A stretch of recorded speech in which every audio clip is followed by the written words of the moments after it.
ئەڵێ مامۆستا من پرسیارەکەم ئەوەیە من دینێکی ترم هەیە بەڵام من خۆم ماوەیەک دەبێت بووم بە موسڵمان لەچکم کردووە و تێکەڵی کەسانی لای خۆمان نابم اینجا ئەمویست زەواج لەگەڵ کوڕێکی موسڵمان بکەم ئەوە بوو دایکی کوڕەکە ڕازی نەبوو وتی 1000 ساڵیش بڵێ موسڵمانم کەس نایەوێت هاوسەرگیری لەگەڵ بکە دوای ئەوە بڕیارمدا زیاتر بچمە ناو دینەکە واتە مەبەستی دینی ئیسلامە دەستم کرد بە قورئان خوێندن بە تەفسیرەوە بۆ ئەوەی تێبگەم ئەم موسڵمانانە بۆچی منیان قبوڵ نییە کە قورئانم خوێندەوە تێگەیشتم کە هەڵە لە من نییە هەڵە لەو بەناو موسڵمانانەیە کە هێشتا لە دین تێنەگەیشتون دواتر دیسان داواکارم هات هەتا گەیشتە ئەوەی مەسەلەکەم بۆ باسکردن واتە بۆی باسکردن بۆ خوازبێنیکەری دووەمیشی کە من موسڵمان بووم لەسەر ئاینێکی تر بووم ئەم جارەیان برای کوڕەکە و پێی وتم تۆمان ناوێت لە خۆمان نیت لە کاتێکدا من پەیوەندیەکم بە دینەکەی خۆمانەوە نەماوە چەندەها داواکارم بەو شێوەیە کۆتایی پێهات بە شتێک سزایان دەدام کە هیچ تاوانی منی تێدا نەبوو ئێستا زۆر بێتاقەتم هەم لە دین و لە عایلەکەی خۆم بووم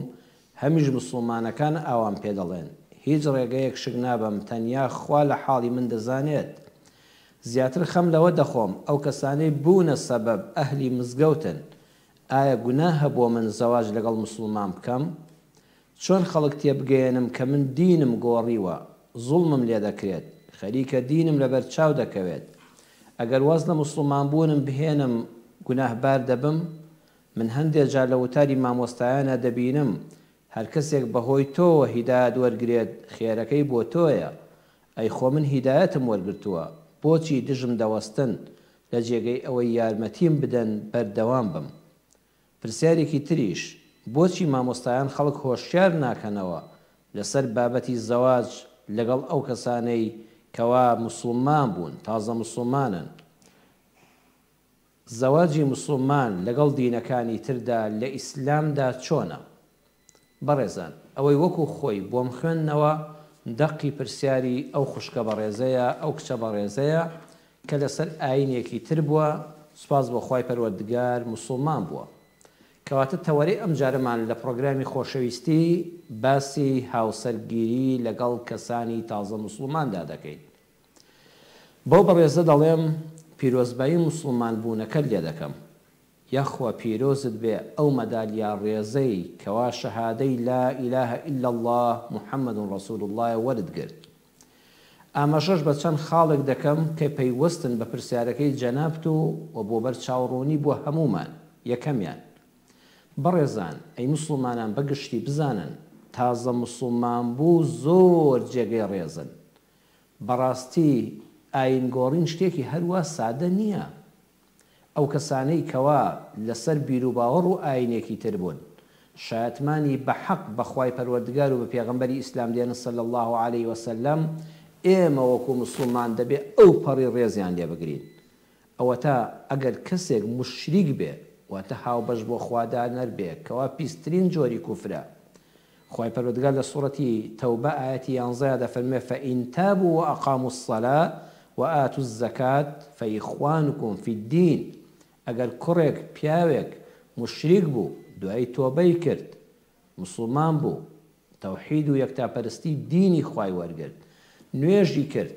زەکاتی بەخشی فإخوانكم في الدین ئەوە براتانە في الدین وەکو ئێوە موسڵمانە نابێ بڵێ تۆ دوێنە مشریک بووی ئەوە لاچوو لەسەری هەروەها ولا تنكحوا المشركات حتى يؤمنن لە سوڕەتی ئەلبەقەرە ئایەتی 221 دەفەرمێ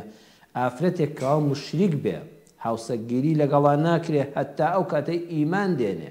یعنی کە ئیمانی هێنا نابێ بڵێ تۆ دوێنێ مشریک بووی ئەو لاپەڕەیە کۆتایی پێهات ئەبێ هاوسەرگیری لەگەڵا بکرێت کەواتە ئەوەی لەسەر ئەمە مشریک بووە ئەوەی تر لەسەر ئاینێکە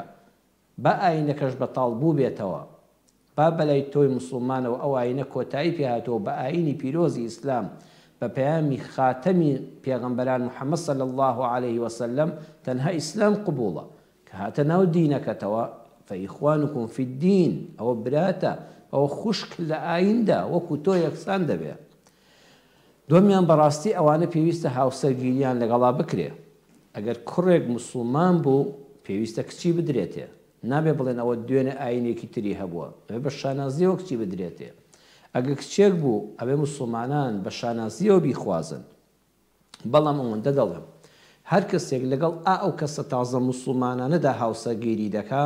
بەڕاستی دەبێت کەسێکی زۆر باش بێ هاوسەرێکی نمونەیی بێ لە ڕووی وەفاداریەوە زۆر وەفا بێ بۆ ئەم هاوسەرێک کە تازە مسلمانە زۆر ڕەوشبەرز بێ ڕەوشبەرزیەکانی نیشان دەکە ئەمە ئیسلامی ئێمەیە زۆر جوانمێر و کەسێکی مرد بێ نەک خوا نەخواستە ئەم کەسە کە مسلمانی ڕاستەقینەیە بە حساب پێشتر مسلمان بووە ئەم تازە مسلمانە کە هاوسەرگیری لەگەڵا دەکا غەیری غەش و خیانەت و فێڵ نەبێ هیچی لێ نەبینێ خەڵکانێک هەن لە ئەوروپادا لەگەڵ ئەوانەدا هاوسەرگیریان کردووە نێتێکی خراپی هەبووە تەنها بۆ ئەوەی ئیقامەکەی پێوەرگرێ پاشان ئەم کە تۆ دەبینێ ئەم دینت هەیە کە هەمووی غەش و تەزویرە تەنانەت خیانەت دەکەی لە یاسای وڵات کە ئەمانت دەداتێ ئیتر چۆن ئیسلامی بەلاوە خۆشەویست دەبێت تۆ دەبی بە هۆکاری ئەوەی ئەو خوا هیدایەتی دابوو بەڵام تۆ ئیسلامت لەبەرچاو ناشرین کرد بۆیە ئەو کەسانەی لەگەڵ کەسێکی تازە مسلمان بوودا هاوسەرگیری دەکەن ئەوێ نمونەی وەفا ڕەوشبەرزی و جوامێری بن هاوسەرگیری لەگەڵیان کە هێشتا مسلمان نەبوون ڕێگە پێدراوە سەیری ئەم وردی قورئانەکەن پێمان دەڵێ هێشتا ئەو کەسانە مسلمان نین کە ئاینێکی ئاسمانی ئەسڵیان هەیە ئاینەکە بوونی هەیە خوای پەروەردگار دەفەرمێ لە سوورەتی ئەلمائیدە ئایەتی 50 اليوم أحل لكم الطيبات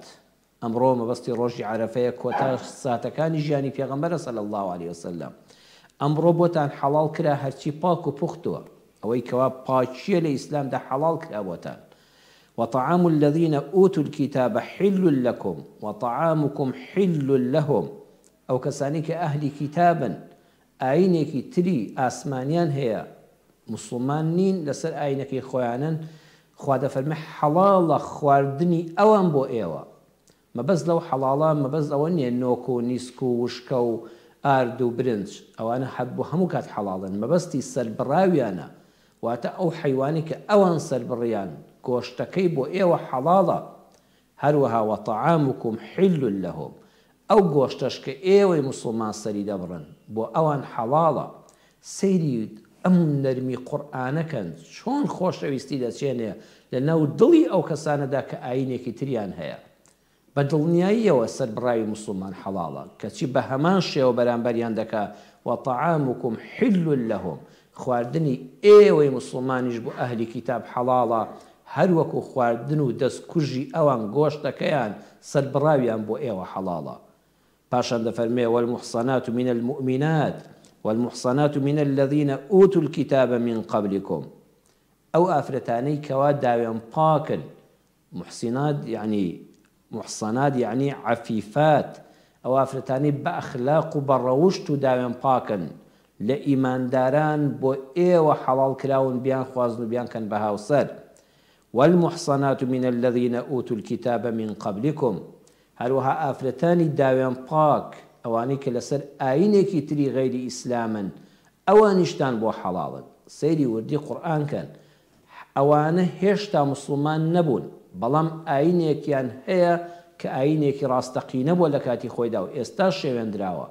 لەسەر ئاینەکەی خۆیان ماونەوە واتە مولحید نین بڕوایان بە یەکتایی خوا هەیە بەڵام هێشتا ئیمانیان بە پێغەمبەری خاتەم نەهێناوە صلی الله عليه وسلم کە محەممەدی کوڕی عەبدوڵڵایە صلی الله عليه وسلم خوا دەفەرمێ بۆ ئیماندار بۆ ئافرەتی ئیماندار و بۆ ئافرەتێک کەوا لەسەر ئاینێکی غەیری مسلمانە تەنها و تەنها مەرجەکە بریتیە لە داوێن پاکی والمحصنات ئەبێ ئەو کەسە داوێن پاک بێ بە ئەخلاق بێ ئەهلی زینا و داوێن پیسی نەبێ ئەگەر ئەو مەرجەی تێدا بوو و ئاینێکی هەبوو ئەو کاتە مسلمان دروستە لەگەڵ ئافرەتێکە غەیری مسلمان کە ئەهلی کتابە هاوسەرگیری بکە بۆ هەردووچیان فەرمووی مسلمانە ئیماندارەکەش ئەگەر عەفیفات نەبێ محسەنات نەبێ داوێن پاک نەبێ نابێ ئیماندار زەواجی لەگەڵا بکە بە هەمان تەرازوش باسی ئەو کەسانی کردووە کە ئافرەتن و لە ئەهلی کتابن کەواتە گە پێش مسلمان بوون زەواج لەگەڵی حەڵاڵ بێ ئێستا کە ئەو ئافرەتە مسلمان بووە ئەبێ بە شانازیەوە زۆر زۆر پێویستە کوڕێک بچێتە پێشەوە و زەواجی لەگەڵا بکە و هەموو کەس و کاریش بە شانازیە و پیرۆزباییان لێ بکەن خوشکی بەڕێزم ئەوەی بۆم خوێندیەوە لە سوڕەتی ئەلمائیدە ئاەتی 5 ئەمە کەلامی ئەڵڵایە سوبحانەه وتەعالە لە قورئانەکەیدا قسەی خەڵکی ناحاڵی لەسەر ئیسلام حیساب مەکە ئەو کەسانش کە ڕێگرن لە بەردەمی ئەو زەواجەدا کە کچێک موسڵمان بووە قورئانی خوێندوێتەوە لەچکی کردووە لە کە سوکاری خۆی هەمووی دابڕاوە لە ئاینی پێشووی دابڕاوە هاتۆتە ناو ئاینی ئیسلامەوە چ گوناهێکی گەورەیە تۆ ڕێگری لێ بکەیت بە خۆتاندا بچنەوە ئەو کەسانش تەوبەیەک بکەن لە بینی خۆیان و خوایاندا وەجارش کە هەڵەی وا دووبارە نەکەنەوە